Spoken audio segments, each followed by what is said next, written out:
minutes for the lap time. So Motor Assist and Pro Moto and GP are all, you see all different types of control panel software written on the iPhone, and they put iPhones in there to control. They program the computer to do all different types of things, and then once you input output, you more and more competitive. We actually had a couple of e-bikes who we're looking at the schedule for tomorrow. The e-power race, the FIM e-power race, runs off in the morning after the Daytona Sport Bike race tomorrow on Sunday, and it looks like at 11:25 a.m. Poorly at the start and had to get around a couple of riders before he set after Barnes, at which point Barnes was pretty much off. Michael Sizz at 1:45.7, so actually Michael Sizz a tenth of a second faster. Sound up. He originally built his chassis as a 990 MotoGP potential, and whereas Mike Barnes' machine is an adaptation, taking an existing chassis, putting the electric motor and batteries and all the electronics into that, and saw Mike Barnes contest in. He finished runner-up that day with the fastest bike on the track, but it just wouldn't quite tip over the way he needed it to. He's in full turns, on his way to turn 5 to climb the hill. 6 laps completed, 3 to go for him. He's down to just over 9 seconds in disadvantage right now, a deficit of just over 9 seconds, but it's too little and too late with 3 laps to go. Opportunity to win this race. Well, Brian, the only thing I can see out of Barnes right a TZ250 Yamaha Grand Prix bike with no 2-stroke motor in it, but an electric motor. And Michael was talking to me a little while ago, and he was saying, yeah, we 179 the speed for Mike Barnes, 180 plus for Mike's good third place finish right now. He is quite a ways back. He is 7 laps complete, 2 to go. Mike Barnes going up the hill as we speak, and it seems as though he has plenty in hand. Okay, so we're here just after the e-power race at Laguna Seca, and how did it go? Well, we came here with a real strong start. We were first practice session. We were second or so off of the Moto Sizz bike. Qualifying, we ended up picking up 6+ seconds and had about a second and a half on the other bike. Our main competition of the Sizz bike. So those are the lap times between the 2 rounds?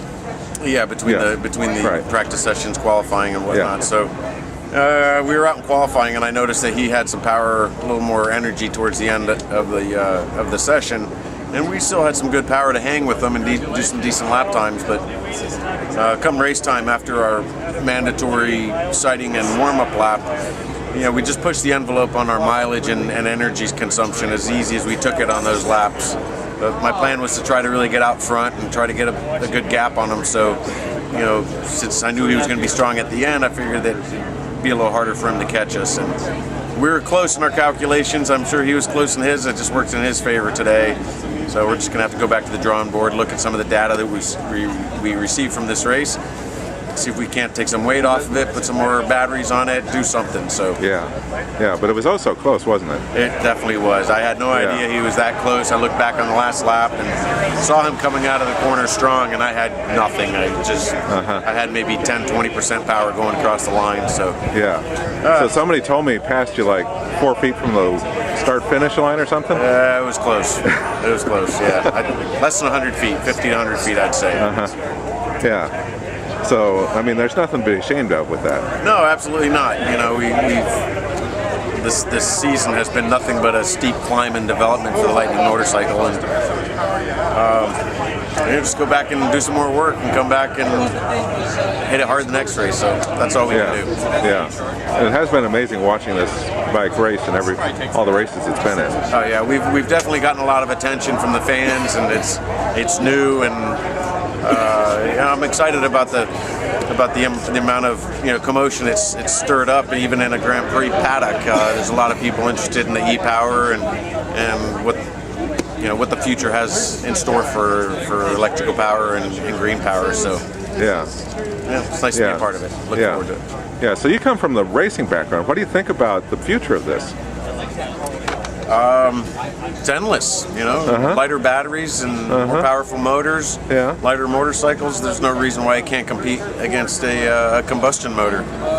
I've often said, whoever thought we were going to race 4-strokes in MotoGP, so you never know what the future has in store. Right. Yeah, I know. I've been looking at the numbers. Your bike has been performing at pretty much the same speed as the 600cc super bikes, right? No, not quite. Not quite. Yeah. We're if we weren't so heavy, we probably would be a lot closer. But we're somewhere around 10 to 15 seconds off of a competitive 600 time, and we just got to keep on trying. Okay. All right. Well, thank you. You're welcome. Yeah. See you next time. All right.